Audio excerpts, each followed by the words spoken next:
Bon, moi je m'appelle Paul Bouchel, vous le savez déjà. Alors, Benoît Champ m'a demandé de. Je sais pas très bien ce qu'il m'a demandé en vérité. D'être brillant. Non, mais de façon plus De concrète. stimuler la recherche. Alors, ce que j'ai préparé, c'est de vous parler un petit peu de. Quelques mots d'histoire, de carrière, comme girardien. Et puis de vous parler de ce dernier livre qui rassemble, grosso modo, 35 ans d'études sur René Girard. Alors, quelques mots sur mon parcours. Je suis canadien, je suis venu en France pour faire une licence et une maîtrise, il y a déjà un certain moment. Et c'est comme ça que j'ai découvert René Girard quand j'étais étudiant en licence. Et le premier texte que j'ai jamais publié, c'était sur René Girard. Donc en fait, René Girard, c'est lié à ma carrière depuis le tout début déjà. Et c'est un truc assez amusant à l'époque, enfin amusant. À l'époque, c'était pas tellement après mai 68, alors il y avait un certain nombre de questions qui étaient considérées comme importantes par les gens. Et donc j'avais décidé de faire ma thèse, mon mémoire de maîtrise sur le sujet « La violence est-elle une notion répressive ?» Ce qui aujourd'hui ne veut rien dire à personne, mais à l'époque ça voulait dire beaucoup de choses à beaucoup de monde. Et j'avais un ami qui était un jésuite qui s'appelle Pierre Gamme, il m'avait dit « Ouais, tu sais, les philosophes, quand ils parlent de vérité, ils pensent toujours que le contraire de la vérité, c'est l'erreur. » Mais en fait, il y a aussi le contraire de la vérité, c'est le mensonge.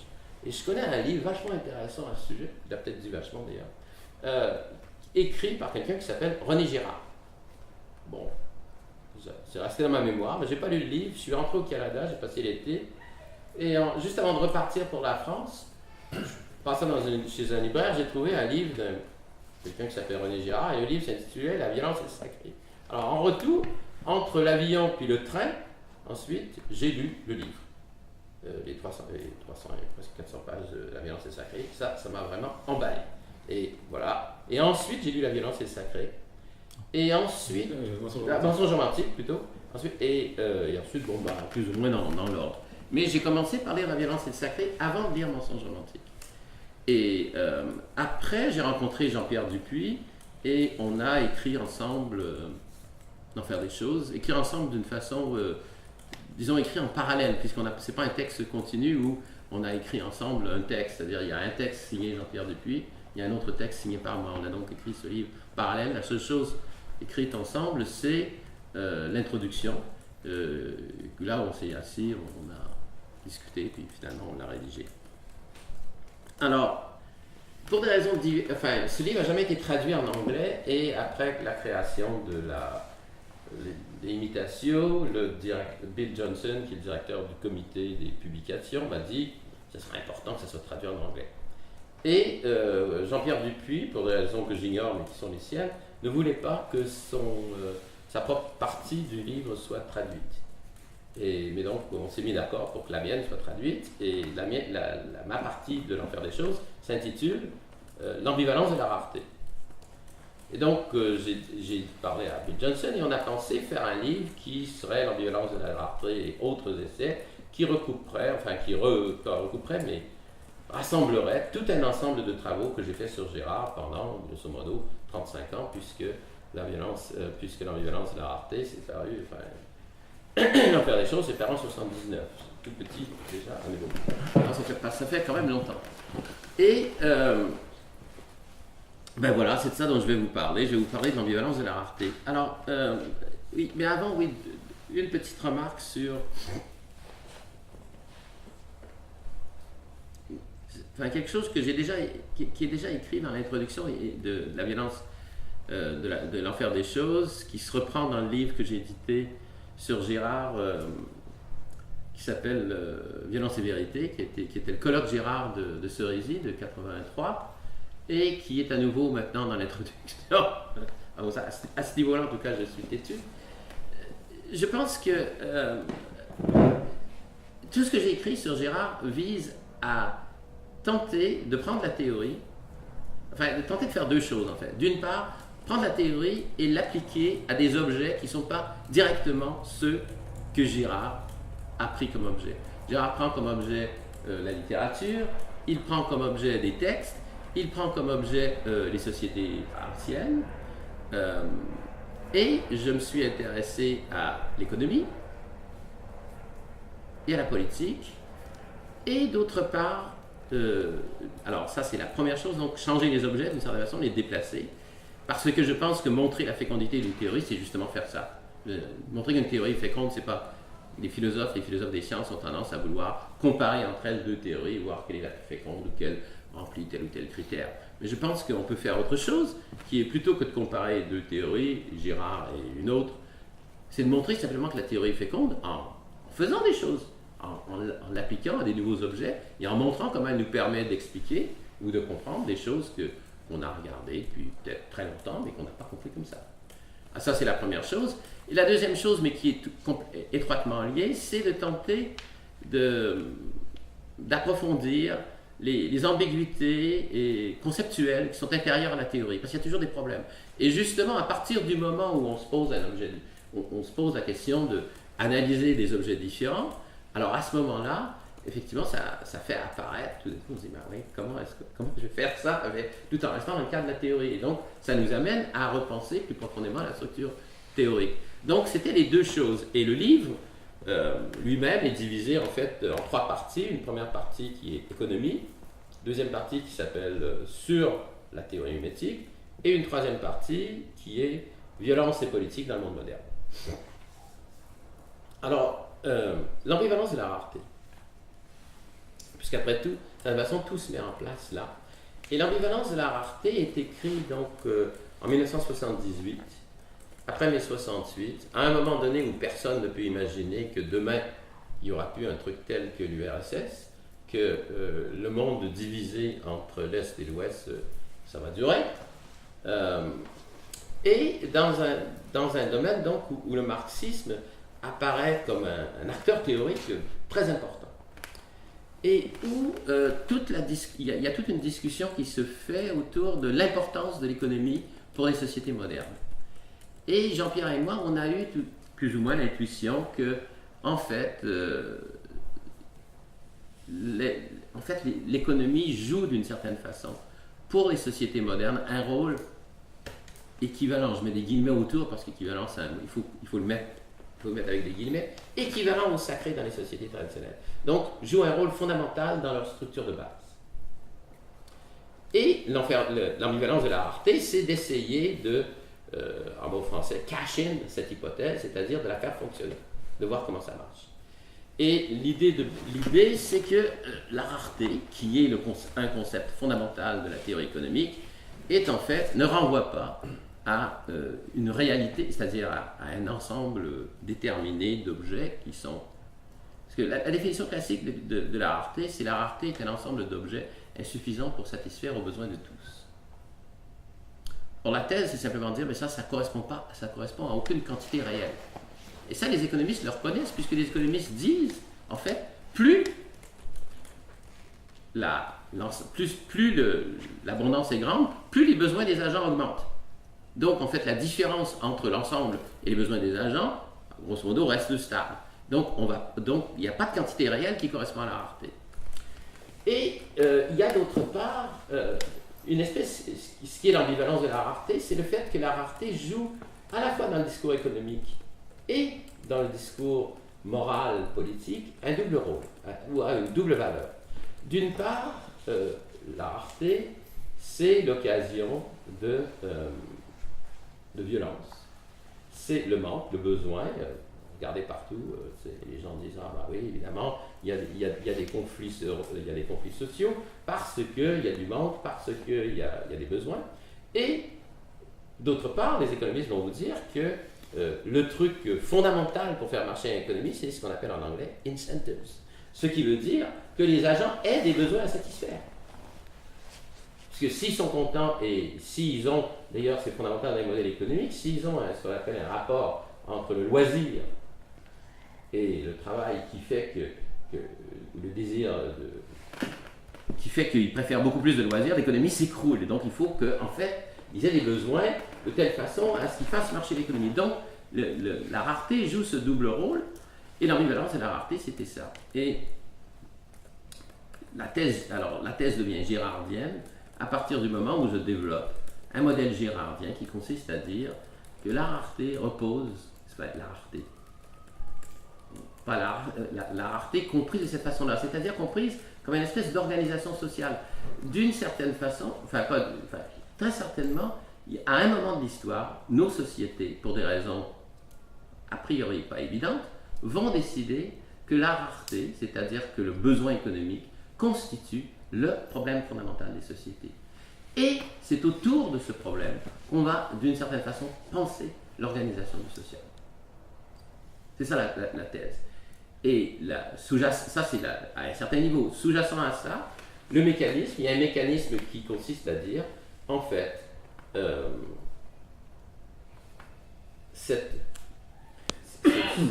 rareté va jouer le rôle que joue le sacré, c'est-à-dire de protection contre la violence. Mais elle va nous protéger contre la violence d'une façon complètement différente de la façon dont le fait les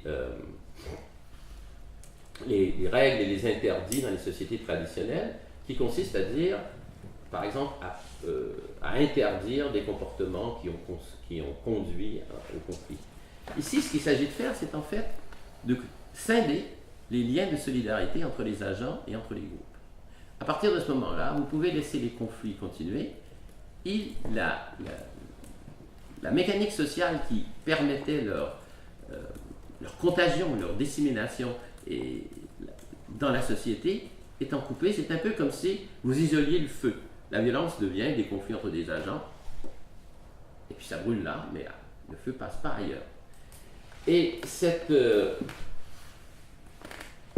ceci fait que, et ça représente assez bien ce qu'on voit dans les sociétés modernes, alors que, par rapport à ce que décrit Girard dans les sociétés traditionnelles, la violence, elle se produit, les pires violences, elles se produisent directement entre les agents. Mais quand on pense à la violence économique, c'est une violence, en essence, sans acteur. Je veux dire, il y a simplement des gens qui sont laissés pour compte.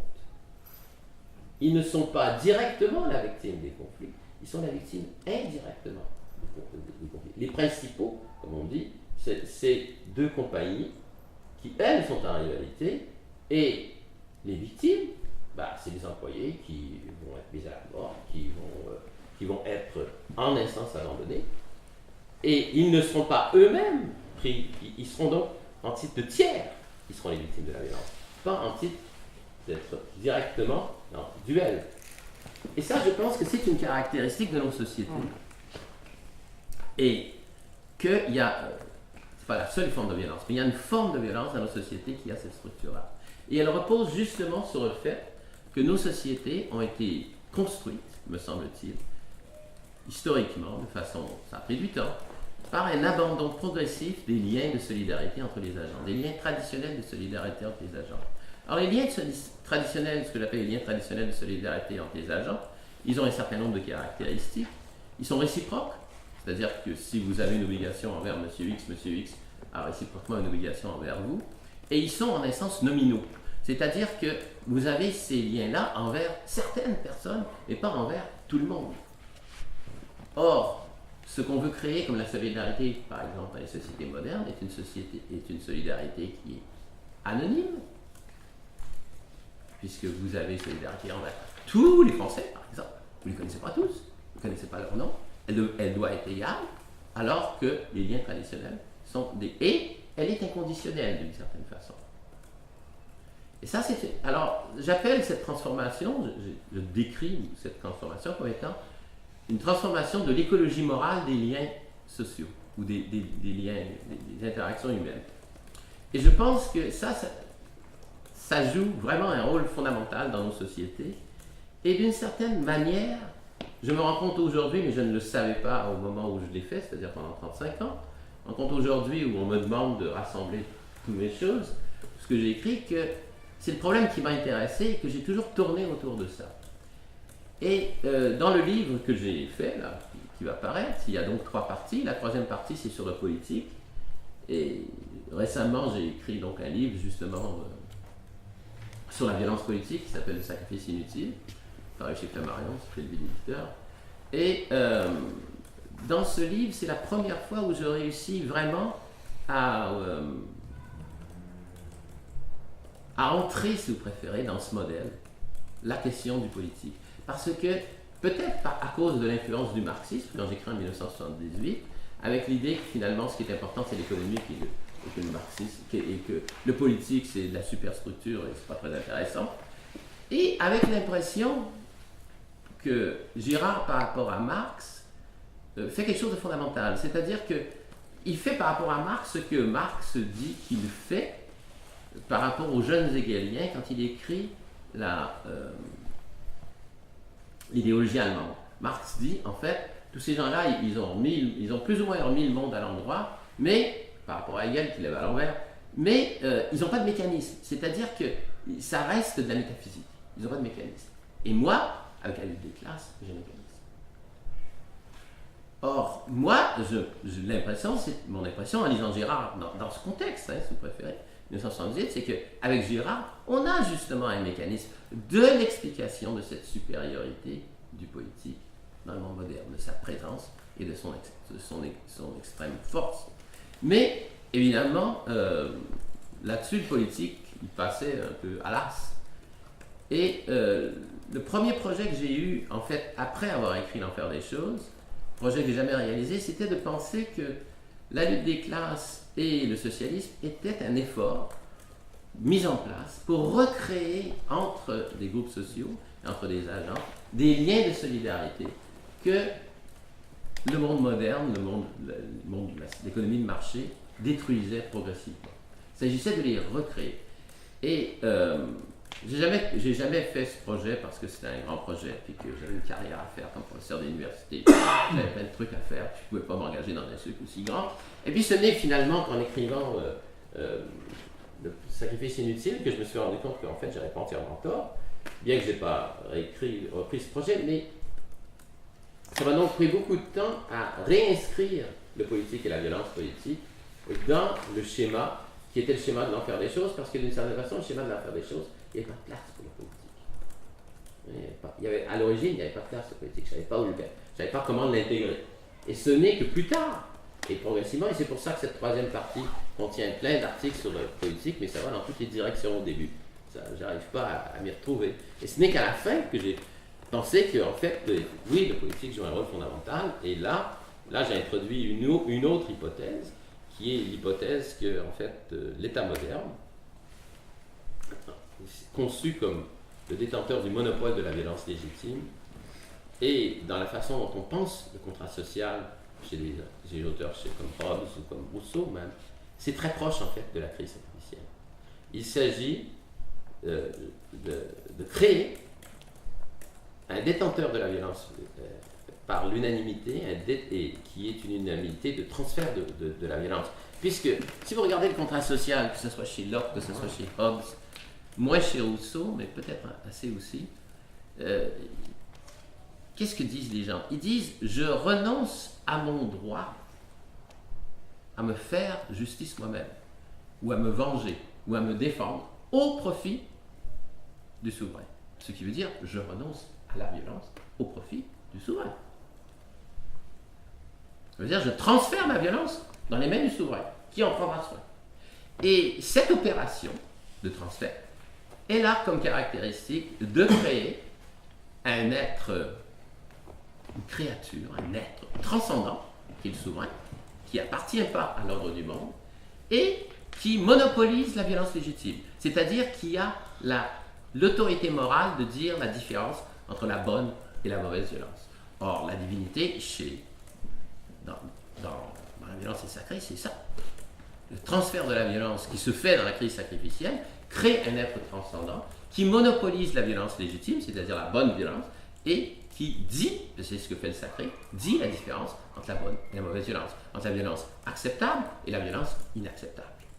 Donc en ce sens-là, il y a une parenté, alors, évidemment c'est pas la même chose, mais il y a manifestement une parenté assez frappante pour qu'on se pose la question, semble-t-il, d'essayer de comprendre ce qui est derrière. Alors c'est un peu ce qu'essaye de faire le sacrifice inutile et les derniers textes sur violence et politique dans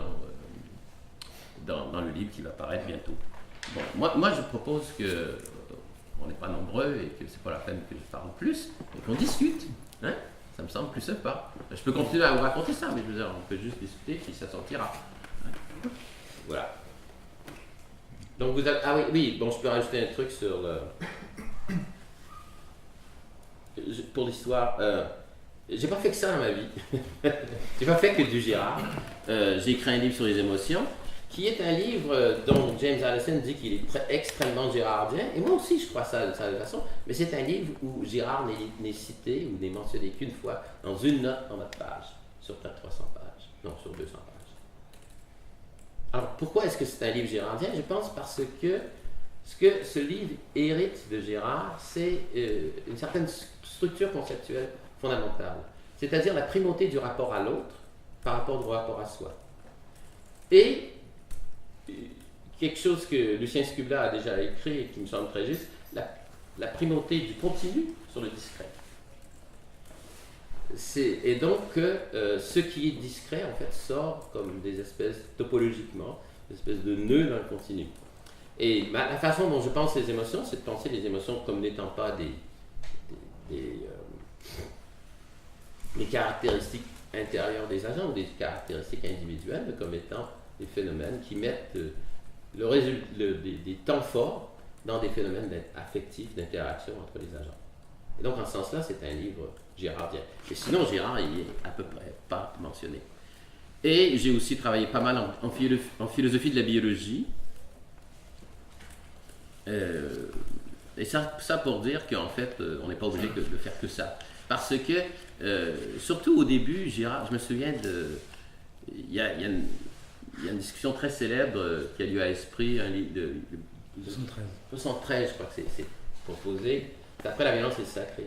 Et il y a quelqu'un qui dit à Girard, mais vous voulez qu'on soit entièrement avec vous ou entièrement contre vous? Et il n'y a pas de troisième terme. Et Girard lui répond un truc du style, il y a peut-être un troisième terme, mais pour l'instant, je ne le vois pas.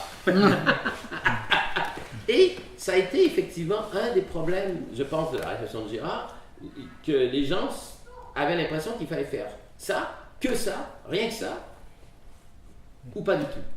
Et pas penser qu'en fait, ça peut s'intégrer à tout un autre ensemble à tout l'ensemble des connaissances que nous avons de façon différente, en les transformant bien sûr, en remettant en cause certains aspects, mais pas tout, c'est clair. Et ça, je pense que c'est une illusion tout à fait compréhensible de quelqu'un qui a trouvé un truc qui marche vachement bien et qui est très content. C'est juste ça. C'est un enthousiasme tout à fait légitime. Mais en même temps, 30 ans après, on peut se dire, bon, ouais, ok, c'est un moment d'enthousiasme, c'est pas grave. C'est pas la peine d'en faire tout un plat. Et je pense que c'est vrai, je pense qu'on peut faire ça et faire plein d'autres choses et voir des liens entre ça et autre chose. Puis bon, je suis quelqu'un qui a décidé de devenir philosophe parce que je pense que la philosophie, c'est la licence au sens du permis, au sens de la licence automobile, comme on dit au Québec, c'est-à-dire le permis de conduire, pour tout apprendre. Avoir le droit de tout apprendre. Parce que si vous devenez spécialiste de médecine, de sociologie, de n'importe quoi, vous êtes supposé faire votre truc. Et c'est chiant à mourir faire son truc pendant 40 ans. C'est vraiment désagréable. Alors que être philosophe, c'est que vous pouvez, bon, vous faites de la philo de la biologie, ça vous intéresse, vous apprenez plein de biologie, ensuite vous faites autre chose, ça vous intéresse, c'est beaucoup plus amusant. Et moi, c'est pareil pour Gérard, si je devais faire que ça pendant 30 ans, 35 ans, ça me fatiguerait. Donc, moi, je trouve que c'est bien. Voilà, maintenant, je vous donne la parole. J'arrête. J'ai juste une question. Dans votre livre sur les émotions, vous avez travaillé sur des émotions particulières ou Dans mon livre sur les émotions, qui s'appelle Émotions, a la caractéristique de soutenir la thèse que les émotions n'existent pas. Okay. Ce qui veut dire que, pour être moins provocateur, ce qui veut dire la chose suivante, c'est-à-dire que la plupart des gens qui travaillent sur les émotions essaie de dénoncer quelles sont les caractéristiques de la peur, de l'envie, de ceci, de cela. Et bien sûr, ceci correspond à un certain niveau de destruction, à un certain niveau de réalité. Mais en même temps, si on veut faire une vraie théorie scientifique de ce que sont les émotions, il faut abandonner le vocabulaire quotidien des émotions. Et penser les émotions, si on commence à penser les émotions comme un rapport à l'autre, qui toujours... On a tendance à penser les émotions un peu comme, disaient un de mes amis, des météores psychiques. C'est-à-dire, tout d'un coup je suis en colère. Et puis c'est comme météore qui tombe, après je suis plus en colère, puis c'est fini. Mais en fait, la vie affective, elle n'est pas comme ça. Je veux dire, on est toujours affectivement motivé ou ému, je ne sais pas quel terme vous voulez dire, mais on a toujours une certaine expression affective. Je vous ennuie à mourir, ça se voit, je vous intéresse, ça se voit, je veux dire, je suis anxieux, ça se voit. Je veux dire, on est toujours dans ces situations-là. Il n'y a pas de silence affectif. Or, les émotions, d'après moi, c'est des moments saillants dans ce continuum. Et diverses sociétés vont, pour diverses raisons, reconnaître comme méritant un nom certains moments et d'autres moments. J'avais toujours aimé le fait que, ayant lu quelque part qu'en grec, paraît-il, il y a le nom d'une émotion pour chanter dans une taverne. C'est pas mal, ça. Je comprends très bien, mais ce que je veux dire, c'est que ça ne coupe pas le monde de la même façon. Ça ne coupe pas le continuum des rapports affectifs de la même façon. Donc voilà. Donc la réponse est non. J'ai pas travaillé sur des émotions particulières.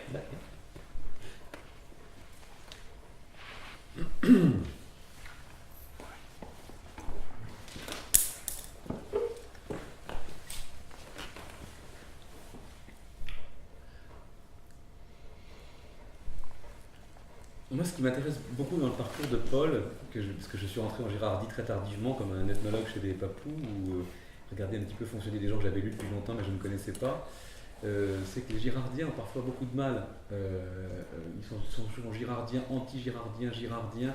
Il y a un problème énorme à s'avouer Girardien. Paul n'a pas peur de se dire Girardien.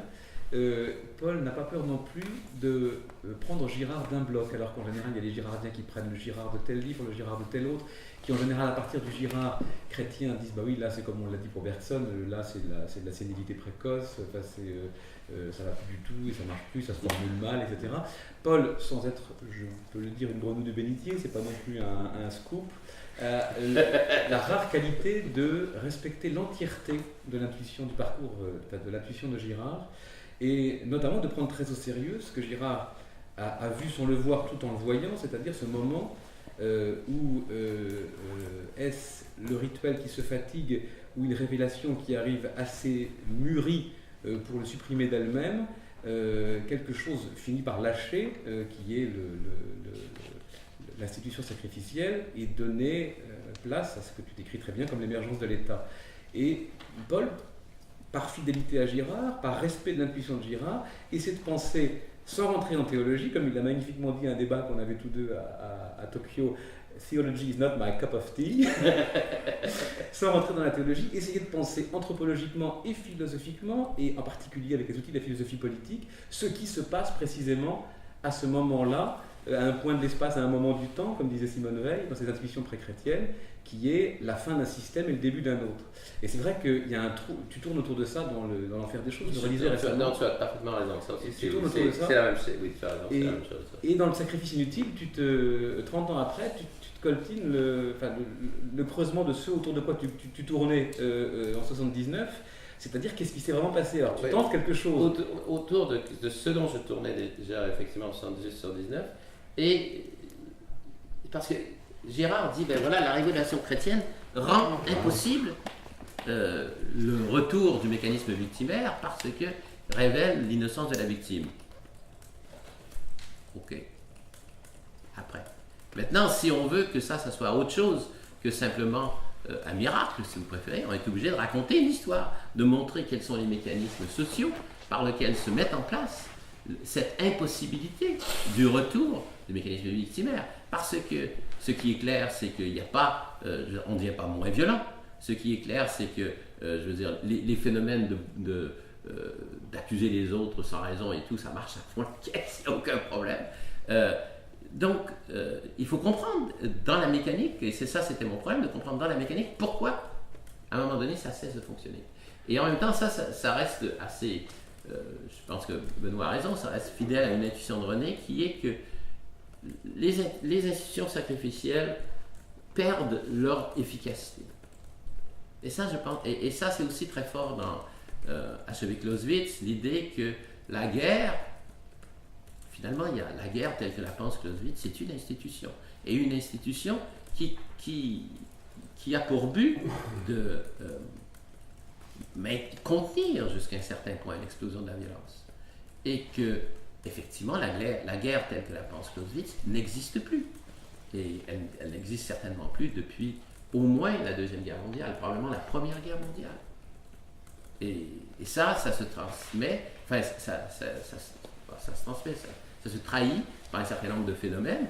Un des phénomènes par lesquels ça se trahit, mais il y a eu une guerre bizarre qui a eu lieu et qui était une guerre comme dans l'ancien temps, on va ainsi dire. C'est quand il y a eu la guerre des Falklands entre l'Angleterre et l'Argentine, parce que là, c'était vraiment la continuation de la diplomatie par d'autres moyens. Mais toutes les autres guerres, le but, c'est ce que Clausewitz appelle guerre d'extermination, c'est-à-dire changer de régime. Et ça, c'est la politique centrale des Américains, regime change. On fait une guerre pour changer de régime. Et en Irak, c'était ça, c'est le but. Et le but, il était hors de question que les Allemands puissent dire bon, ok, on arrête les mecs, on va s'asseoir et on va parler d'autre chose. Il était hors de question que les Japonais disent ok, les mecs, on s'arrête, on va parler d'autre chose. D'ailleurs, ils ont essayé, ça n'a pas marché. L'idée était vraiment que la guerre va jusqu'au bout, avec évidemment aussi l'illusion que cette guerre qui va jusqu'au bout va être la dernière des guerres. Et les Nations Unies sont la création de cette croyance, d'une certaine façon. Et je crois qu'effectivement, les institutions sacrificielles du monde, les institutions, on peut les appeler sacrificielles si on veut, du monde moderne, perdent de plus en plus leur capacité à réguler la violence. Et là, on se trouve dans un moment, d'après moi, où les institutions politiques perdent leur capacité à réguler la violence. Et une des choses qui est assez étonnante, c'est le fait que les États contemporains, d'aujourd'hui, d'hier, abandonnent le monopole de la violence légitime. Ils l'abandonnent de deux façons. Ils l'abandonnent parce qu'ils acceptent que certains points de leur territoire soient abandonnés à la mer d'informe, on n'a rien à foutre, tant qu'on est capable de garder les endroits qui nous intéressent sous contrôle. Et ils l'abandonnent d'une autre façon, c'est qu'ils sous-traitent la gestion de la violence à des entrepreneurs privés. Pendant la guerre d'Irak, le deuxième contingent, ce n'était pas les Anglais, qui représentaient 12 000 hommes, c'était les compagnies privées, 40 et quelques mille hommes. C'était le deuxième contingent de soldats en Irak. Ce n'était pas un pays, c'était des entrepreneurs privés qui n'étaient pas soumis aux lois irakiennes, n'étaient pas soumis aux lois américaines ou quoi que ce soit, et n'étaient même pas soumis à la police militaire. Donc la gestion de la violence était sous-traitée de façon massive à des entrepreneurs privés. Et ça, on le voit dans plein de phénomènes qui se produisent. J'avais une étudiante, elle est toujours mon étudiante, elle est japonaise, elle voulait aller au Canada pour passer 2 ou 3 mois pour continuer ses études, cherche son visa. Elle me dit ouais, il faut que j'écrive aux Philippines pour avoir mon visa. Elle est japonaise. Philippines, qu'est-ce que c'est que ce truc? Alors je vais voir, effectivement, pour toute l'Asie, maintenant, le Canada, les visas sont fabriqués aux Philippines par une entreprise privée qui fait aussi les visas de la Belgique, de l'Allemagne, du Brésil, du Canada, je ne sais pas, d'autres pays. Donc ça veut dire que les États abandonnent à des entreprises privées ce qui traditionnellement aurait été des prérogatives fondamentales de leur souveraineté. Ils sous-traitent ça. Donc là, il y a un phénomène tout à fait nouveau qui se produit de désengagement de l'État par rapport à des choses que hier, l'État considérait, il y a 10 ans, il y a 15 ans, l'État considérait comme fondamentales. On ne va pas demander à une entreprise privée de distribuer les visas français. Ça, c'est des trucs amusants. Enfin, et ça, d'après moi, c'est des trucs amusants. C'est des signes de cette espèce de transformation très profonde de ces institutions que nous avons héritées et qui deviennent de moins en moins capables de gérer la violence. Voilà mon sentiment. Et du coup, moi, je serais tenté de vous demander si l'économie est de plus en plus capable de contenir cette violence. Ça, c'est une bonne question. Je suis d'accord avec vous. Je pense que l'économie aussi se transforme. Mais là, j'étais ici en 2011, donc juste au moment où il y a eu de gros tremblements de terre au Japon. Et j'ai un ami qui m'a dit « Ah, est-ce que tu veux venir à mon séminaire sur Point de Garapon? Il va y avoir un des représentants de, comment ça s'appelle, Areva, la grande truc nucléaire français, qui va parler et qui dit, alors j'ai jamais su plus, apparemment, c'est Garapon me dit, lui, le mec d'Areva, dit la chose suivante, dit que près de 30% du commerce international se fait en troc. C'est-à-dire n'est pas monétarisé. Ça, c'est fondamental. Ça veut dire quelque chose par rapport à ce qu'est un marché. Alors, évidemment, ça doit laisser tomber l'économie financière, parce que c'est trop important. Donc, mais si on laisse tomber donc, les échanges financiers entre les banques et trucs comme ça, mais je ne sais pas si c'est vrai. Je ne l'ai jamais su parce que comme il y a eu un tremblement de terre au Japon, et qu'en conséquence du tremblement de terre au Japon, il y a eu une centrale nucléaire qui a fait... la conséquence, ça a été qu'on a dit au mec d'Areva, vous vous taisez et vous n'allez nulle part en public jusqu'à ce que cette histoire soit arrêtée. Alors le mec, il a eu la grippe. Et donc la conférence n'a pas eu lieu. Donc j'ai jamais su. Mais ça, je suis sûr que c'est parce qu'Areva a dit à ce mec, maintenant vous vous taisez. C'est pas le moment d'aller en public. Et ça, on comprend bien pourquoi. Parce que au moment où le gouvernement français disait à tous ses ressortissants qui étaient que Tokyo, fallait pas des mecs d'énergie nucléaire qui allaient dire bonjour, je suis. Non, c'est pas un bon plan, quoi. Vous qui êtes Canadien, il y a une chose, je ne sais pas si vous avez déjà réfléchi à ça, enfin, on est très frappé, enfin moi en tout cas je suis très frappé par, puisqu'on parle de violence, justement, vu que la violence augmente, recule, etc. Bon, quand on lit les auteurs anciens, quand on lit la guerre des Gaules, on lit très souvent Descartes, César prend le village, il tue tout le monde et le lendemain il se déplace avec ses troupes. Il y a une phrase qui signale au passage qu'il a tué tout le monde. Et ça, c'est des choses qu'on n'admet plus tellement facilement. On a quand même une sensibilité qui a cru à la violence et on l'accepte moins facilement. Mais alors, pour un Canadien, je suis quand même content, je serais curieux de savoir si vous réfléchissez à ça et s'il n'y aurait pas quand même une façon peut-être girardienne de prendre le problème. En tout cas, j'ai jamais réfléchi, mais en vous écoutant, ça me donne des pensées.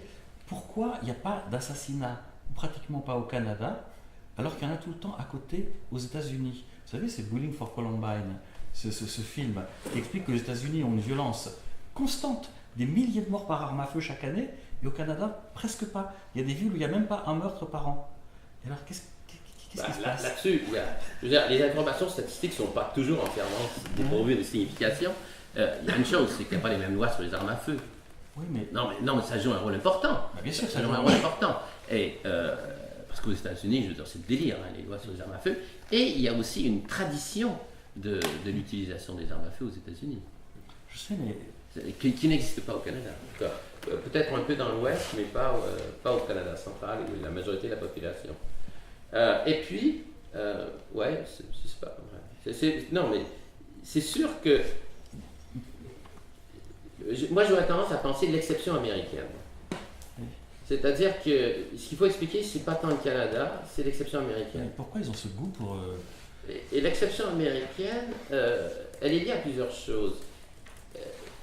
Je veux dire, je pense que on laisse les gens jouer avec les armes à feu, pour ainsi dire, parce qu'on leur laisse l'occasion d'exprimer leur violence. Je veux dire, c'est de la violence détournée.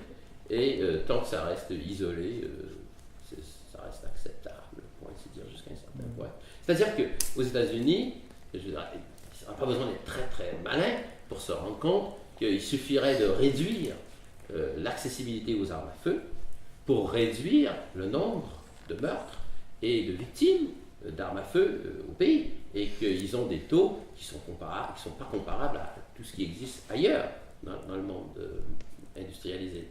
Alors, ça veut dire qu'à un certain niveau, ils sont d'accord pour accepter ça. C'est là que la question se pose, c'est là que la question devient intéressante. Et moi, je pense qu'ils sont d'accord. C'est en partie une façon de canaliser la violence américaine, parce que la société américaine bien avant ici, hein, bien avant l'Europe, la société américaine est très dépolarisée politiquement. C'est-à-dire que ça fait longtemps que le passage gauche-droite, il ne signifie pas grand-chose. C'est aussi, et ça d'après moi ça joue un rôle, c'est aussi une société qui a, et de plus en plus d'ailleurs en fait, accepté de renoncer à ce qui est resté, même si ça commence un peu à souffrir, qui est resté quand même assez central partout en Europe et au Canada, la justice sociale. Je veux dire, les Américains, ils écrivent des belles théories, mais je veux dire, dans la pratique de la société américaine, on est très loin du compte. Puisqu'on accepte des écarts, enfin, on accepte aussi maintenant de plus en plus, mais des écarts au niveau des revenus et tout ça, des accès à l'école. Donc il y a depuis très longtemps un abandon enfin abandon, je ne sais pas si c'est le bon terme, mais une façon différente de gérer le rôle de l'État dans la société.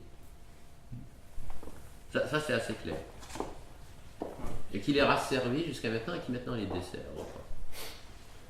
Enfin, desservis au sens politique du terme. Oui. François. Il me semble qu'on prend les choses un petit peu différemment sur cette question-là, posée par monsieur à propos de Columbine. Après, je voudrais revenir sur la question des émotions. Je pense qu'au contraire, on peut essayer de penser vraiment l'exception canadienne. Pourquoi ? Parce que si on regarde le continent américain du nord au sud, en fait, on voit que c'est le Canada l'exception, pas les États-Unis, parce que les États-Unis ont finalement des pratiques du meurtre par arme à feu, notamment, qu'on trouve aussi en Amérique centrale, qu'on trouve en Amérique du Sud, qu'on trouve en fait jusqu'en Argentine, quoi, une criminalité très élevée. Or, je crois que le point commun qui est décisif, c'est que tous ces pays, depuis l'Argentine et le Brésil jusqu'aux États-Unis, ont connu l'économie des plantations, c'est-à-dire un type d'esclavage très particulier où il y a une paranoïa monstrueuse ont des possédants sur les dominés, et cela, le Canada ne l'a pas connu. Ça, c'est vrai. Alors que le Canada a connu, comme les autres pays, l'extermination des Indiens, etc.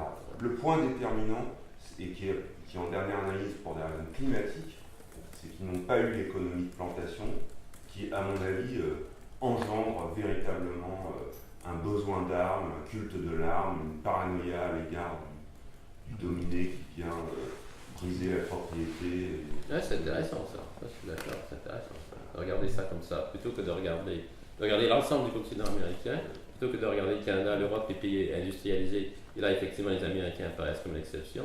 Et si on regarde autrement, oui, c'est pas mal, c'est intéressant ça. D'autre part, j'avais une question posée sur les émotions. Si j'ai bien compris, vous avez dit que dans votre livre sur les émotions, vous considérez qu'il faut briser en quelque sorte l'ontologie spontanée du langage ordinaire sur les émotions pour les penser. Il faut faire une critique de ce qu'on appelle la psychologie populaire, false psychology, pour penser les émotions.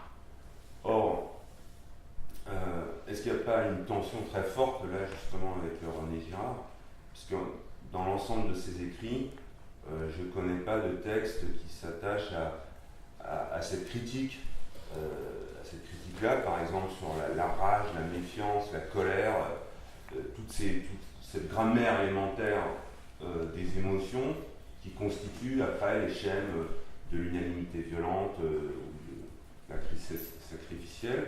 Il prend les mots de la langue française, là, il les applique un peu partout, dans la Grèce ancienne, dans les mythologies d'Amérique centrale. C'est-à-dire qu'il fait exactement le contraire de votre démarche, il a une confiance spontanée dans la langue française, avec les mots rage, peur, colère, méfiance, etc. Oui, on peut aussi relire ça de façon légèrement différente, c'est-à-dire qu'il y a un truc chez Girard qui est vraiment contre la psychologie du sens commun, et qui est que on ne peut pas utiliser le schéma croyance-désir des agents pour expliquer leur comportement. Et c'est ça, en fait, qui est moteur, c'est ça qui est explicatif. Alors qu'ensuite, on retrouve le langage de la grammaire, du langage commun. C'est évident, mon cher Watson, pour ainsi dire. C'est-à-dire que je veux dire, la théorie n'aurait pas de succès si elle n'était pas capable de faire ça. Mais je pense que le cœur explicatif, il n'est pas là. Le cœur explicatif, il est justement au niveau du mimétisme, qui lui évite le problème ce problème-là. C'est pour ça que moi j'ai en un sens, le langage des... Il y a quelque chose de différent. J'ai écrit un texte sur le rapport entre Girard et entre le mimétisme, la théorie du mimétisme et les émotions, parce que c'est un peu un problème pour moi. C'est une question intéressante. Comment on peut mélanger ces deux choses-là. Et c'est vrai que le mimétisme, je veux dire, le langage spontané des émotions, c'est un langage très différent en fait de ce que nous dit le mimétisme, ce que nous dit l'analyse mimétique. Le langage spontané des émotions, on dit ils sont pareils, ils s'aiment, et ainsi de suite. Et par contre, le mimétisme nous dit non, ça ne va pas se passer comme ça. Il nous révèle les surprises, ce qui étonne dans les émotions, compris au sens ordinaire. Donc, mais je pense qu'effectivement, il y a quelque chose d'intéressant à approfondir. Oui, j'avais un point en revenir sur la question de la violence aux États-Unis. Vous avez parlé de la manière dont les sociétés modernes essaient de cloisonner les différents lieux de violence. Et justement, comme disait monsieur sur l'économie de plantation, c'est relativement bien connu que depuis le 19e siècle, les sociétés occidentales se sont pacifiées, en se démocratisant, mais parallèlement, il y avait le phénomène de la colonisation. Tout à fait. Or, il se fait que les États-Unis, c'est intéressant, c'est que la côte Est, on voit bien dans les romans, par exemple, de Henry James, est très européanisée. Et il suffit de traverser, je ne sais pas quel fleuve, ça se voit dans les albums de Lucky Luke. Donc là, tout de suite, au-delà de... on peut tuer. D'ailleurs, dans les westerns, il y a toujours cette histoire j'ai tué tant et tant, sans compter les Indiens, les Noirs. Qui ne comptent pas. Ils comptent pas. Et c'est quelque chose qui est intéressant parce que ça se voit en France, dans le rapport par exemple à l'Algérie, ou bien globalement en Angleterre, et bon, Conrad le montrait pour la Belgique, sur le Congo. C'est-à-dire il montre bien un peu l'alternance entre la blancheur pacifiée à Bruxelles et puis ce qui se passe dans le fleuve. Par contre, et je me demande si quelque part en Allemagne et en Italie, qui sont des pays qui ont été très tôt privés de leur colonie, est-ce qu'il n'y a pas eu un retour de la violence coloniale? Là, je suis parfaitement d'accord. Ça, c'est la thèse que je défends dans... et d'ailleurs, il y a maintenant, je crois, les études se multiplient pour montrer comment entre autres, des techniques qu'utilisaient les Allemands en Europe de l'Est pour traquer les Juifs qui se cachaient, sont des techniques soit de braconnage, soit des techniques coloniales. C'est-à-dire on trouvait entre autres, il y a une grave... En fait, il y a toute une tradition qui dit ça. Hein. Oui, c'est pas... Et même Hannah Arendt déjà... Hannah Arendt dit ça déjà. Dans l'impérialisme, avait un peu cette espèce d'intuition. Et c'est très intéressant parce que, bon, pour revenir même au cas français ou espagnol, en Espagne, enfin, Franco, il commence par le Maroc. Et en France, ça a failli arriver dans les années 50 par l'Algérie, qui est de nouveau un retour du fascisme à travers la colonie, parce que la colonie est un peu le lieu où on se décharge de la violence. Absolument. Voilà. Donc, je crois que le problème aux États-Unis, c'est qu'il n'y a pas de Méditerranée. Il y a eu des colonies, ils ont séparer des colonies oui, au 19e siècle. Ils sont quelque part, oui. Philippines, puis même l'Ouest, Cuba, colonie, mais on continue. Enfin, mais l'idée de la plantation, ça m'intéresse assez, ça me semble amusant, ça, à regarder. Mais c'est clair que je pense que c'est vrai que les pays... Il y a eu quelqu'un qui a pensé ça en fait de façon remarquablement correcte, même si il n'a pas posé sur la chose un jugement qui ne serait pas aligné, c'est Carl Schmitt. Oui. Qui a vraiment pensé que la pacification de l'Europe supposait l'existence à l'extérieur de l'Europe de ce qu'il appelait un territoire libre où on pouvait s'entretuer joyeusement et exterminer les autres sans problème. Ça nous rendait un grand service. Ce qui est intéressant, un des trucs qui est intéressant, c'est que ça reprend une trépartition de l'espace qu'on trouve dans les sociétés traditionnelles, où il y a au cœur, et cette répartition de l'espace des relations, ce n'est pas de l'espace physique, mais où il y a ceux qui appartiennent aux groupes proches, entre lesquels la violence est complètement interdite. Ceux qui appartiennent à un groupe qui est un peu plus éloigné, où il y a une violence, mais mesurée, qui est possible, et les autres qu'on peut réduire en esclavage ou bouffer, quoi, carrément, qui appartiennent là, je veux dire, ceux qui ne font pas partie du... Je crois que Carl Schmitt disait, pour que l'humanité soit pacifiée, je ne sais pas dans quel texte, il faudrait qu'il y ait la guerre contre les extraterrestres. C'est Il ça. avait ça là. Mais c'est dans le domaine de la Terre, il défend cette thèse. C'est-à-dire qu'il faut aller de nouveau qu'il y ait des pirates. C'est ça. oui. Malheureusement, à un moment donné, on est- on a voulu recevoir tous ces gens sous l'universel. Quelle C'est ça. grossière erreur. Mais d'une certaine façon, il a raison. Oui, oui. Et je veux dire, pas au point de vue moral, mais je veux dire, l'analyse Structurelle et structurelle, juste. c'est très fort. Non, c'est très... ça, je pense, c'est juste. Hein. Je pense que là, il se passe quelque chose de très intéressant. Et là, aujourd'hui, on est vraiment au moment où Kant dit, à un moment donné, les hommes vont être obligés de s'entendre parce que la Terre est ronde. Oui. Et ben, on est là. Puisque là, il n'y a plus d'extérieur. Il n'y a vraiment plus d'extérieur. Ça, c'est la grande caractéristique. Et donc, il faut... mais on en recrée, d'une certaine façon, on fait des trous, semble-t-il, dans l'espace physique, l'espace politique. Tout à l'heure, vous évoquez le fait que la violence politique fonctionnait de moins en moins bien. Oui, enfin, il me semble, en tout cas, ce que j'ai C'est pas la violence politique qui fonctionne moins bien. Confier à l'État. C'est-à-dire que la réussite des institutions à maintenir la violence politique à l'intérieur d'un certain éventail, disons, me semble devenir de plus en plus fragile, de plus en plus moins réussie. Quoi.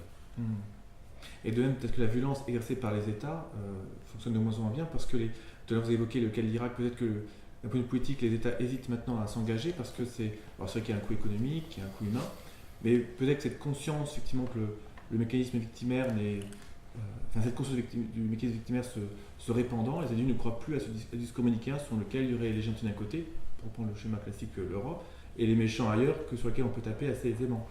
Et donc là, il y a un élément que vous avez peut-être pu évoquer, René Girard met comme point de déclenchement la révélation avec le fait que la conscience, l'attention aux victimes, c'est progressivement dilué dans le monde moderne.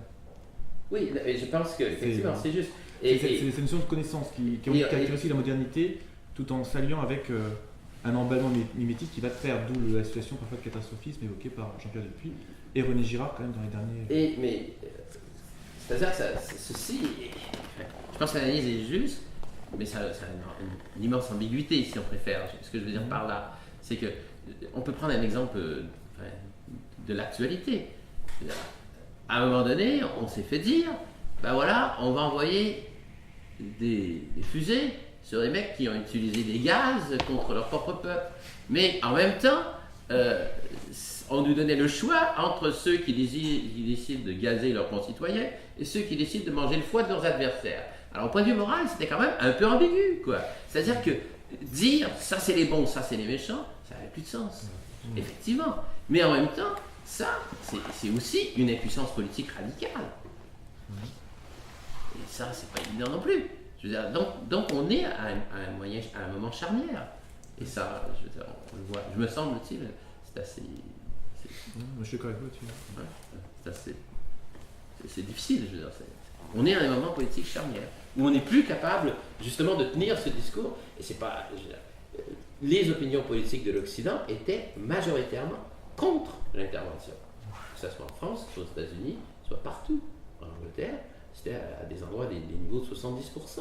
Les gens qui sont contre l'intervention. Alors, on a beau dire c'est parce que ça a coûté cher, mais c'est aussi parce que ça n'a pas marché. Les dernières fois, c'était pas vraiment un succès, comme dirait l'autre.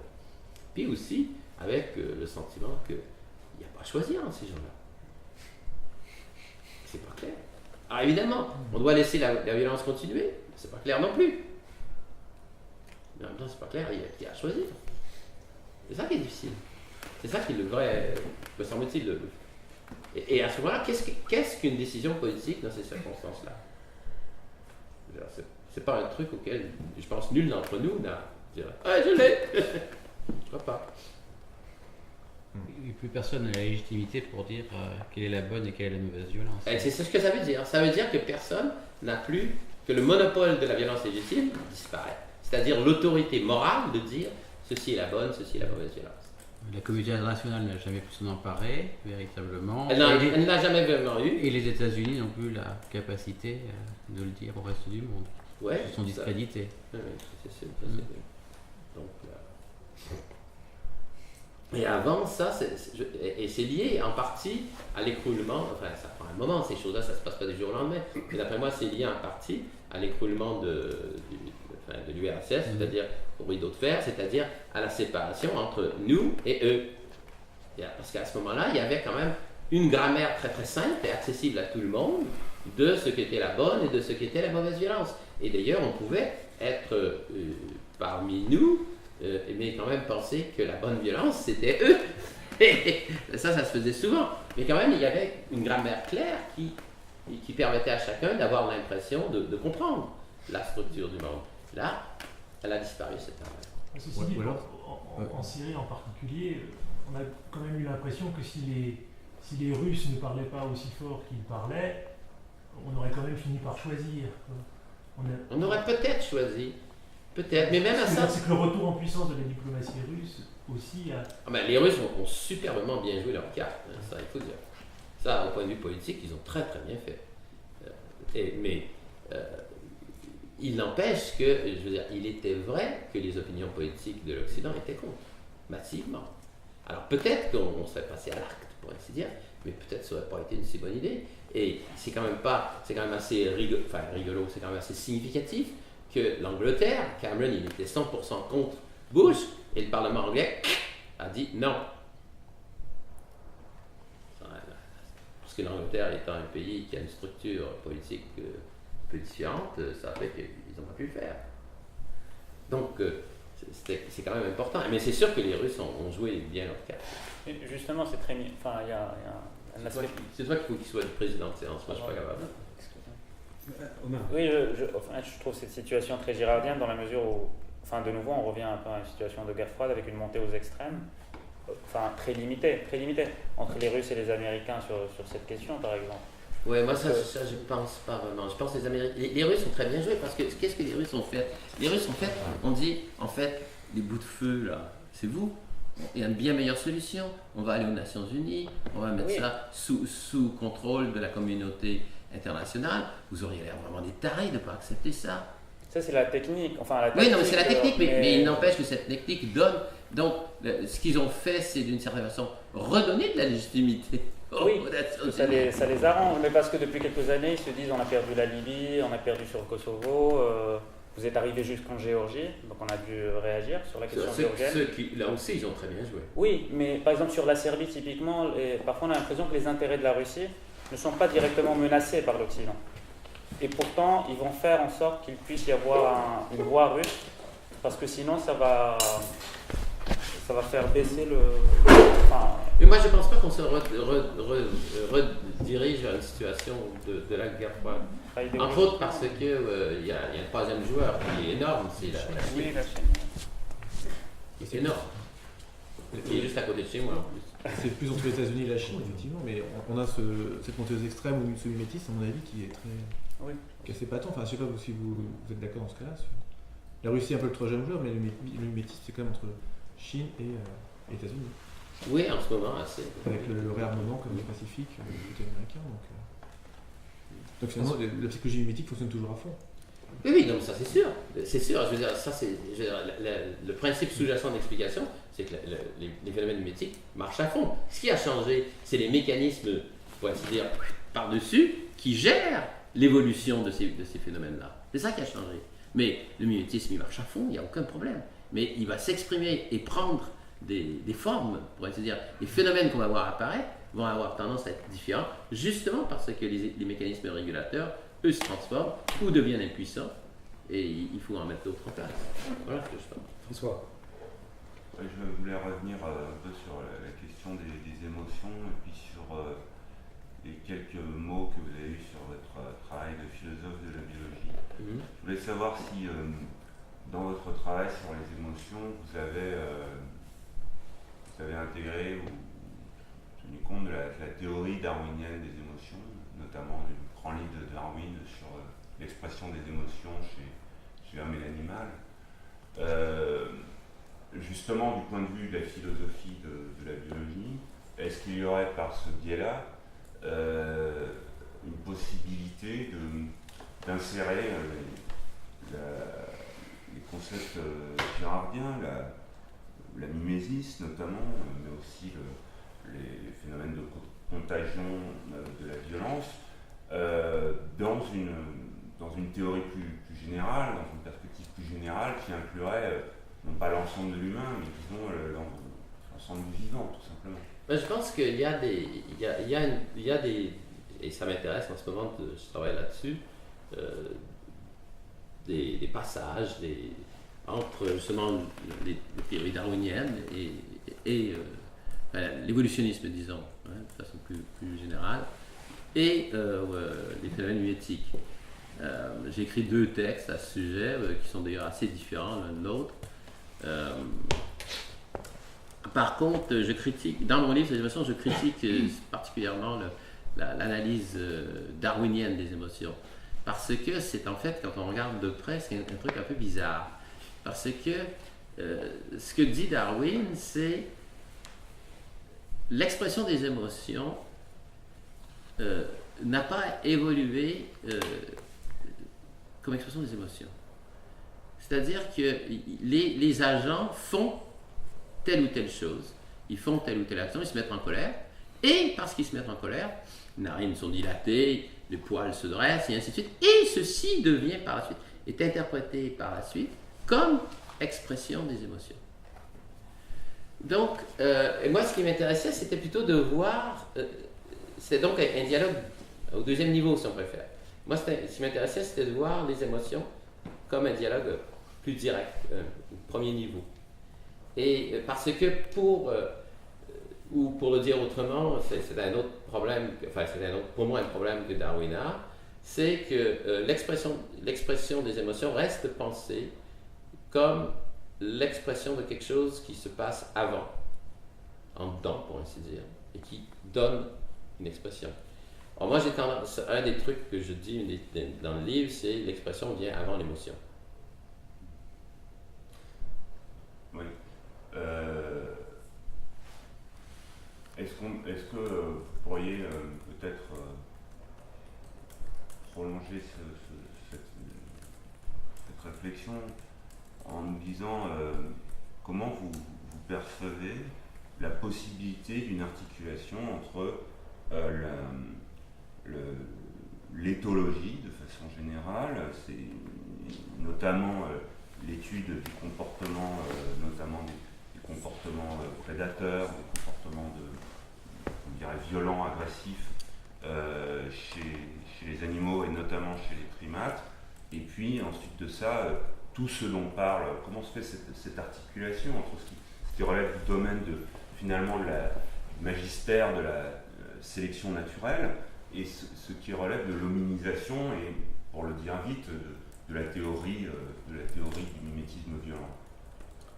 Alors, je ne saurais pas comment le faire. Est-ce qu'il y a des sous-bassements, selon vous, biologiques? Est-ce que parmi les choses que dit Girard, il n'y en aurait pas, mutatis mutandis, certaines qui seraient applicables aussi à d'autres espèces que la nôtre, etc. etc. Alors, je me suis intéressé parce que j'ai fait un texte qui sera peut-être publié, parce que l'éditeur, semble-t-il, a disparu. Je me suis intéressé justement au rapport entre ce que dit Girard dans La violence et le sacré au sujet de la violence chez les animaux, en particulier chez les primates, et le rapport à Konrad Lorenz qui est dans ce livre-là. Je me suis intéressé à ça. Et quand Girard écrit ce livre, on est en 1960, quand il part en 72, il est écrit en 70, 71, je sais pas, il dit il n'y a pas de meurtre chez les chimpanzés. Quand il dit ça, c'est ce que tout le monde dit. C'est absolument ce que tout le monde dit. Aujourd'hui, on sait que c'est radicalement faux. C'est complètement différent. En fait, il y a beaucoup de meurtres chez les chimpanzés et on connaît assez bien les circonstances, c'est-à-dire on a assez bien analysé les circonstances où le meurtre se produit chez les chimpanzés, c'est-à-dire le meurtre, disons, la violence létale. si vous préférez, plutôt que meurtre, parce que meurtre, ça peut avoir ça a tendance à penser à un truc légal. Hein. Et j'ai donc écrit un texte là-dessus parce que je pense que, en fait, ce qu'on a trouvé a tendance à suggérer que Gérard avait quand même pas mal raison. C'est assez intéressant de regarder comment se distribue la violence chez les chimpanzés. Et une des caractéristiques, c'est que il n'y a à peu près pas de conflits duels qui conduisent au meurtre. Le meurtre, c'est il y a quelqu'un qui appartient, il y a un chimpanzé qui appartient à un autre groupe qui vient dans notre territoire. Et on est 3 ou 4 ou 5, puis on le trouve, il est tout seul. Et là, on l'attaque, on le tue. Si 2 bandes de 2 territoires se voient, ils se tiennent à distance, ils se crient des insultes, mais ils ne s'approchent pas. Donc, c'est toujours une violence du tous contre un. Ce n'est pas une violence de 1 contre 1. Et il y a beaucoup de violences non létales entre les chimpanzés. C'est-à-dire qu'à l'intérieur d'un groupe, ils passent son temps à se foutre des coups, à se mordre, mais il y a très peu de violence. Je pense que j'ai lu seulement un incident où il y aurait eu effectivement meurtre à l'intérieur du groupe. Or, chose intéressante, il y a des éthologues qui disent « Ah, pourquoi les chimpanzés vont-ils tuer le voisin qui s'en vient? » Eh bien, ils vont tuer parce qu'ils vivent dans une société où leurs mœurs intrasociales sont telles qu'ils ne peuvent pas exprimer leur violence. Et donc, ils vont dehors. Ce qui est quand même assez intéressant. Quand on est girardien, on se dit, c'est intéressant, j'aimerais poursuivre. Et bon, là j'ai écrit tout un texte là-dessus et en essayant de développer, mais il y a effectivement, on voit qu'il y a continuité et discontinuité. C'est-à-dire discontinuité, il y a une transformation, c'est-à-dire les primates que nous sommes ne sont pas comme les chimpanzés. Et ce qui m'intéresse de faire, ça serait justement de montrer la différence avec les chimpanzés, plutôt que de prendre la thèse éthologique en général. Parce que nous, on est des primates, on est différents des chimpanzés, on est aussi différents des bonobos, et ainsi de suite. Je veux dire, on n'a pas besoin de faire une thèse qui est l'homme contre les animaux. On pourrait se dire que la différence est homme contre animal. Moi, je pense qu'une thèse naturaliste consiste à dire, voilà, une espèce de chimpanzé qui a certaines caractéristiques par rapport aux autres espèces de chimpanzés. Là, bien sûr, on a des caractéristiques particulières par rapport à tous les autres animaux, mais là, je veux dire, c'est un gros boulot, quoi, en fait. De quel éthologue Ces 2 éthologues américains, enfin un éthologue, un psychologue américain, je me souviens pas du nom en fait, ça commence par W son nom, ça je me souviens de ça, mais je peux vous trouver la référence, c'est pas grave. Américain de Non, pas Franz de Waal, non, pas du tout, parce que Franz de Waal, il travaille surtout sur des animaux en zoo. Là, c'est des gens qui travaillent dans les territoires où les animaux... Et maintenant, on a depuis à peu près 20 ans des milliers et des milliers d'heures d'observation. Donc, on commence à avoir des trucs qui sont statistiquement significatifs. On a des milliers et des milliers d'heures d'observation sur les chimpanzés à 3 ou 4 endroits différents, et donc c'est assez intéressant. Je peux revenir un instant? Ouais. Oui, le problème, c'est que le rapport de Girard à l'éthologie et aux sciences naturelles en général est loin d'être clair, et il est très ambivalent, il est très épars, il n'est pas du tout systématique, à mon avis. Par exemple, dans La violence et le sacré, il trouve Carl Schmitt dans un aquarium, puisqu'il dit, oui, on voit bien que... Il prend des travaux d'éthologues en disant on remarque que les poissons... certaines espèces de poissons vont être agressives quand il y a, disons, un poisson extérieur qui n'est pas leur enfant ou leur conjoint, pour le dire vite, mais en l'absence durable d'un adversaire extérieur, ils tuent leur conjoint. Voilà. C'est ça. Donc ça fait vraiment penser à ce qui était soulevé. Mais c'est très épars, c'est pas du tout... Tout à fait d'accord, c'est de l'analogie anecdotique. les Tout à fait. lois aussi. C'est tout à fait, je suis tout à fait d'accord, c'est comme ça que ça se Et présente. donc, à mon avis, là, il y a un véritable chantier pour. Absolument, absolument. Il y a de la place pour faire beaucoup de travail. Ouais. Je suis d'accord, tout à fait. Alors, je voulais dire un point, c'est que il me semble que quelque chose qui est minoré par la pensée de Girard, c'est que chez les primates, il ne semble pas qu'il y ait un plaisir à voir autrui souffrir. D'où la quasi-inexistence, en particulier de torture chez les primates. Or, on sait que les humains ne fonctionnent pas comme ça. Ils Non, prennent effectivement. beaucoup de plaisir à voir autrui souffrir. Et là, je pense que Girard a parfois sous-estimé les apports de Nietzsche, dans la généalogie de la morale notamment, qui montre comment très tôt, sans doute, les humains se sont appropriés la souffrance d'autrui comme un plaisir, en faisant un spectacle, et que c'est sans doute une source séminale du châtiment. Et je crois que c'est tout à fait exact lorsqu'on regarde aussi, par exemple, des sociétés où il n'y a pas de sacrifice, très clairement. Dans les sociétés amazoniennes, il n'y a rien de tel, mais il y a des tortures abominables où, manifestement, on prend plaisir au spectacle de la souffrance. Donc ça, c'était pour signaler que il y a d'autres... à mon avis, il y a chez Nietzsche, qui est le premier, à mon avis, à avoir vraiment mis l'accent sur la spécificité du spectacle, de la violence, du plaisir esthétique à la souffrance d'autrui, quelque chose qui n'est pas complètement assimilé par la pensée de Girard. Ça, je suis assez d'accord. En fait, de toute façon, moi, j'avoue que par contre, je dois avouer que je ne connais pas très bien Nietzsche, et surtout pas ce Nietzsche-là.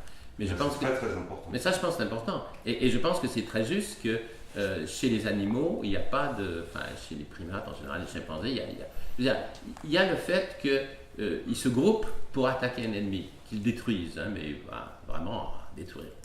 Mais il n'y a pas ce sentiment de... Enfin, semble-t-il, il n'y a pas ce plaisir à la souffrance. Ça semble...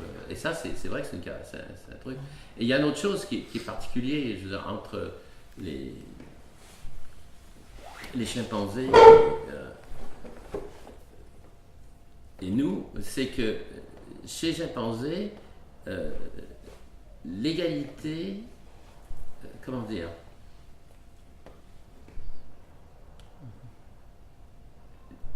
les relations de dominance vont de pair avec, servent en fait à casser l'égalité, au sens où il y a une égalité donnée de fait. Et les relations de dominance vont de pair avec un certain nombre de conflits. Tandis que dans les sociétés humaines, la relation de dominance, c'est-à-dire l'autorité, est faite justement pour éviter le conflit.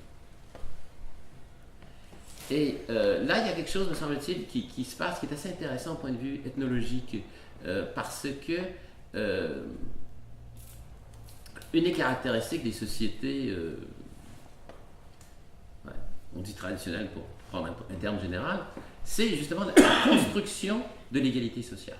C'est-à-dire qu'on s'assure que Monsieur X appartient à un clan qui est tel que s'il est attaqué, il y aura d'autres gens pour le défendre, et si ce clan est attaqué, il y a un autre clan pour défendre le clan. Donc, je veux dire, la structure politique que décrit Linhart, c'est vraiment une structure où il s'agit de maintenir à tous les niveaux l'égalité. Et c'est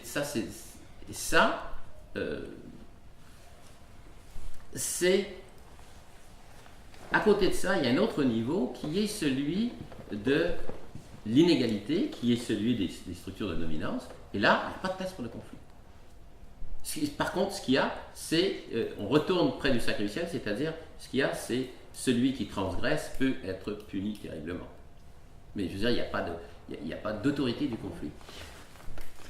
Oui, c'est juste parce que je pense que on a beaucoup parlé de la violence sacrée, mais peu des choses cachées depuis la fondation du monde. Oui. Et René Girard donne comme explication, mais peut-être que je m'égare, il explique l'hypermimétisme par la taille du cerveau humain. Alors, est-ce que ça vaut encore aujourd'hui comme explication Je sais pas. naturelle, je ne sais pas, mais et cette taille du cerveau, alors peut-être que moi je suis pas un spécialiste de la chose, mais comme il est plus haut, il y a une maturation qui est plus longue et on a besoin de plus d'apprentissage auprès d'autrui. Donc le phénomène de mimétisme va être plus long, puisque le mimétisme et l'apprentissage vont de pair. Donc d'une certaine manière, on peut Une autre chose, c'est sûr on que rejoint notre dans, nature dans mimétisme et l'action cathartique, si je peux finir là-dessus.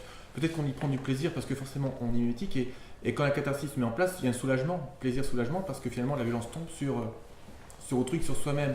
C'est ce que je me disais tout à l'heure en vous écoutant. C'est vrai que faire souffrir l'autre, ça peut être une forme de sadisme, mais finalement, c'est la violence divine, elle tombe plus sur nous, mais sur l'autre. Donc, ouf. Enfin, Mais, j'ai pensé à ça. je pense qu'il est vrai que dans des choses cachées, il y a un effort pour essayer de placer le phénomène du mimétisme, donc c'est le truc du processus d'hominisation, d'essayer de le placer en continuité avec les sciences de la nature, enfin, en tout cas avec l'éthologie, des trucs comme ça, la biologie. Alors que dans la violence et le sacré, c'est le guide à ce niveau-là, c'est Konrad Lorenz, et c'est de l'analogie anecdotique. On ne sort pas, tandis que là, on veut un truc systématique. Et Girard dit un truc qui est assez amusant, qui m'a toujours frappé. Là, je ne sais pas si tout. Il veut dire qu'il faudrait regarder maintenant, parce que quand même nos connaissances à ce sujet sont changées. Il y a un truc assez amusant. À un moment donné, Jean-Michel Gourlian lui dit: mais alors, ça a toujours marché, le mécanisme victimaire. Il dit: bah non, on peut imaginer qu'il y a plein de sociétés qui sont détruites. Et à ce moment-là, nous, on est les descendants de ceux pour qui ça a marché. Explication 100% darwinienne. Tout à fait, 100% darwinienne. C'est-à-dire, ça n'a pas marché pour tout le monde, mais il y en a pour qui ça a marché, et ceux pour qui ça a marché, bah, c'est nous. Oui, mais puisqu'on parle de Darwin, si je peux une seconde, enfin, quand on lit The Descent of Man, c'est-à-dire la descendance de l'homme, Darwin s'est beaucoup intéressé justement à cette question de savoir l'exergue de Girard, l'homme est le plus mimétique des animaux, reprise à Aristote, c'est quand même l'exergue du livre de choses cachées depuis la fondation du monde. Donc, eh bien, Aristote s'interroge longuement sur les différents. Darwin s'intéresse longuement à certains détails apparemment qui nous distinguent des animaux. Et par exemple, le poignet. Aucun animal n'a le poignet aussi souple que l'homme. Les singes même ne peuvent pas avoir la main qui remonte. Ils ont la chose latérale, mais pas remontée. Et donc, or, le poignet souple est évidemment une condition fondamentale pour faire des tas de gestes très compliqués, et donc d'imiter les autres, d'apprendre, etc. Et il y a d'autres caractéristiques humaines, il y en a d'autres qui sont très sexuelles, je ne vais pas y revenir, mais les hommes sont pratiquement les seuls animaux, dit Darwin, il insiste beaucoup là-dessus, il s'interroge beaucoup là-dessus, avoir des lèvres par exemple, organes sexuels, et des fesses, mais aussi la question de la voix. Or, il y a une chose très frappante, c'est le culte de la voix chez l'homme, etc. Nous, il y a des concours là, en ce moment d'imitation du brame, du cerf, etc. dans certaines régions. L'homme peut imiter pratiquement tous les animaux avec sa voix, mais ce n'est pas réciproque. Ce que je veux dire par là, c'est que par une mutation génétique, donc d'un point de vue très darwinien, une espèce est apparue qui pouvait, avec ses mains, faire des gestes plus complexes que les autres et donc les imiter et attraper des objets, qui avec sa voix pouvait imiter les autres et qui avait donc des facultés mimétiques très supérieures. Et comment dire, Darwin s'intéresse énormément à ces questions-là, alors peut-être que Girard ne le connaissait pas, mais en tout cas c'est bien l'hypothèse de Girard qu'il y a quelque chose d'une sorte de mutation génétique qui fait qu'il est apparu un primate plus doué pour l'imitation que pour les autres. Et on peut chercher très concrètement les points sur lesquels portent ces imitations. Et la voix, les imitateurs, ce sont des gens de la voix. En fait, il y a à l'heure actuelle, depuis 10 ou 15 ans, il y a beaucoup de recherches en sciences cognitives, en éthologie, en psychologie, sur ce que veut dire l'imitation, sur comment définir l'imitation, sur qu'est-ce qu'une vraie imitation, qu'est-ce qui n'est pas une vraie imitation. C'est très intéressant. Je pense que c'est pas... je suis pas entièrement convaincu, mais je veux dire, c'est très intéressant de regarder ça. Et une des thèses qu'ils défendent, c'est que les animaux, pour la plupart, n'imitent pas vraiment. Que la vraie imitation est extrêmement rare.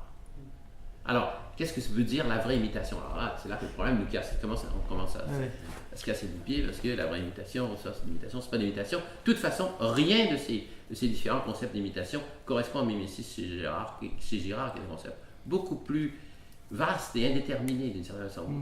Mais bon, ça c'est un problème conceptuel de la théorie, ça. Vous avez cette expérience des primates avec la boîte noire et la boîte transparente, vous savez, cette boîte où on enseigne à un chimpanzé comment, avec un bâton, dans une boîte noire donc, faire sortir le caramel. Mhm. Et on fait la même expérience avec des enfants. Mhm. Et alors, donc avec la boîte noire, donc on lui fait refaire les extraits. Et donc il a compris. Et donc il va chercher. Il sait qu'il y a 3 à 4 manipulations à faire avec un bâton dans une boîte noire. Et après, le caramel va sortir. Donc ça, il sait faire. Et puis après, on met une boîte transparente. Et donc il peut voir où est le caramel. Et vous avez les enfants qui continuent à refaire les mêmes gestes, alors que le chimpanzé prend le caramel. C'est intéressant ça. Donc autrement dit, il oublie ce qu'on lui a appris, ce qui est plus important. Enfin, l'interprétation de la primatologue, c'est que l'enfant est plus soucieux de la relation qu'il a avec l'adulte, qui lui enseigne comment. Ça, et a un mimétisme précis, c'est-à-dire refait exactement les mêmes gestes. Mais les deux choses ne sont peut-être pas indépendantes. Oui, les deux choses ne sont peut-être pas indépendantes. Ça serait la thèse de Girard. Les choses ne sont pas indépendantes. C'est justement parce qu'il a cette relation privilégiée avec l'autre humain que, plutôt qu'aller directement vers l'objet, il joue le jeu. Mais ce qui montre que le chimpanzé, en fait, n'apprend pas. En fait. Il est vite distrait par en fait, la relation qu'il a instaurée avec. Enfin, c'est en tout cas une des. Ah non, c'est intéressant. Je ne connaissais pas cette expérience, c'est amusant ça.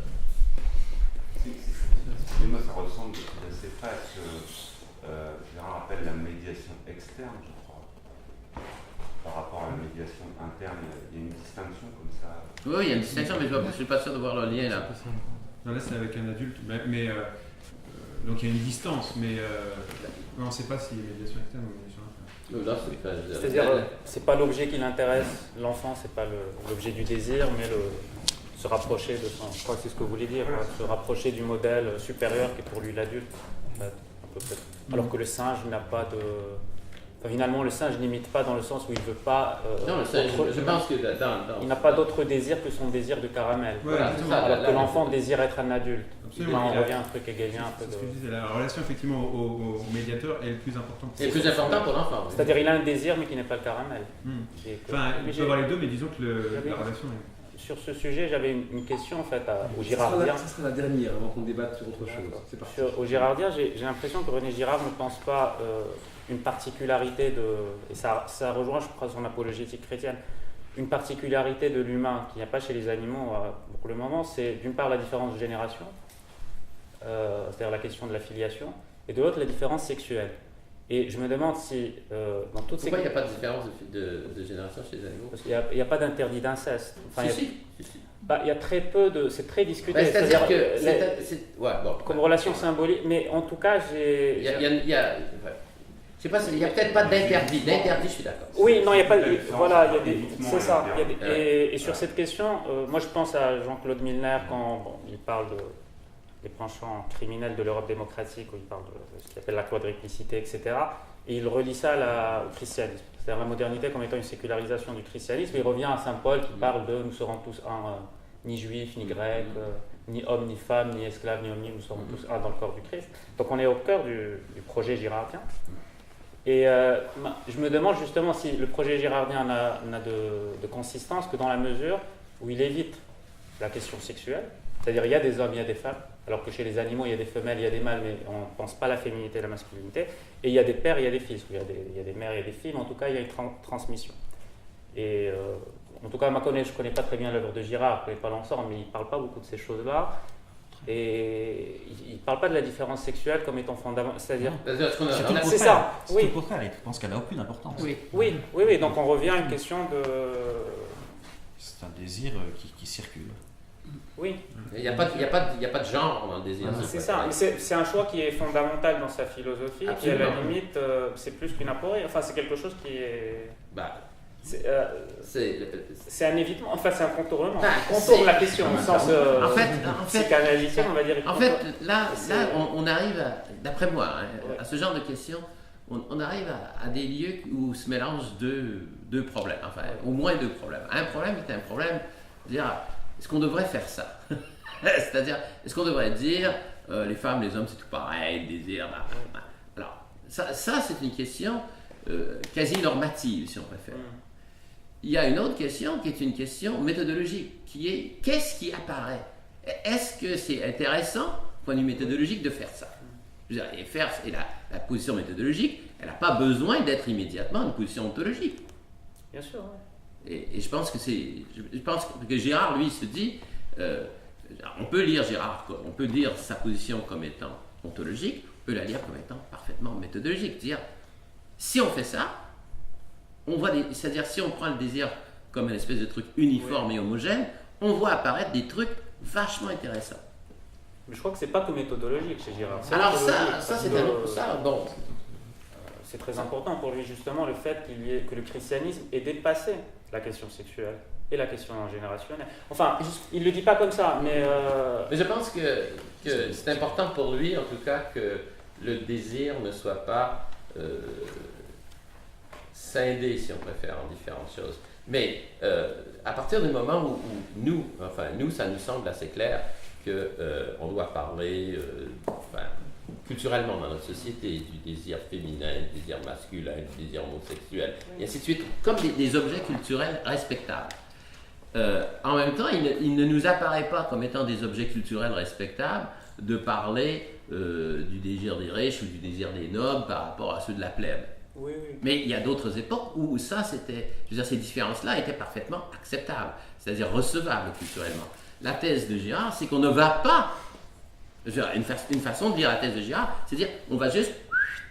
Mais c'est lié au sacrifice, c'est lié au sacrifice du Christ. D'après moi, c'est lié au sacrifice originel, pas celui du Christ, c'est-à-dire le sacrifice du meurtre fondateur, qui est l'origine des différences. Ce pourquoi, pour Girard, il n'y a pas de différence qui est extérieure au mécanisme. C'est ça le truc. Oui. Je pense que ça, c'est le fond du problème.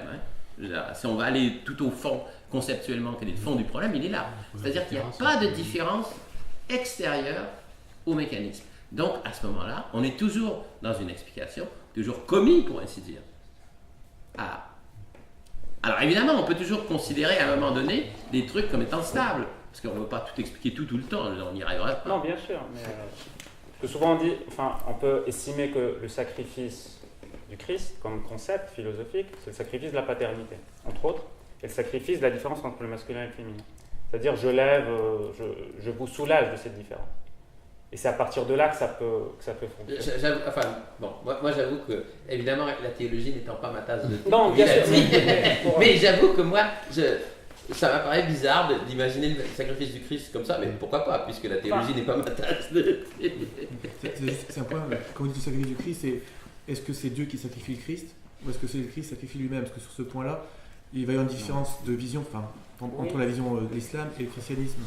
Non, c'est pas par rapport d'ailleurs à l'islam, c'est pas dans cette question d'océtisme, etc., du Père, du Fils.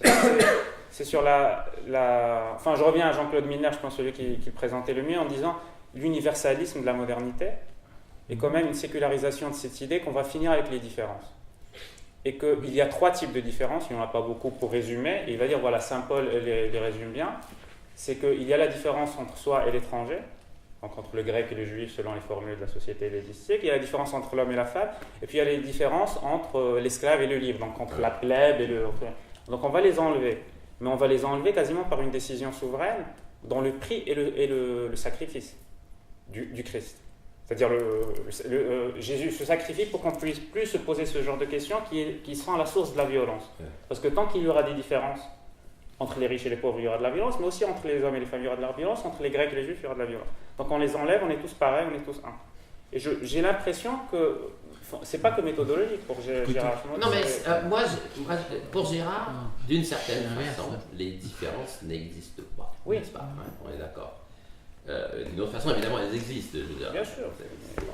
Et moi, j'ai tendance à penser que, je parlerai aux juristes, j'ai tendance à penser que le droit, je veux dire, quand on dit justement les hommes et les femmes sont égaux, qu'est-ce qu'on dit en vérité? On ne dit pas ils sont pareils.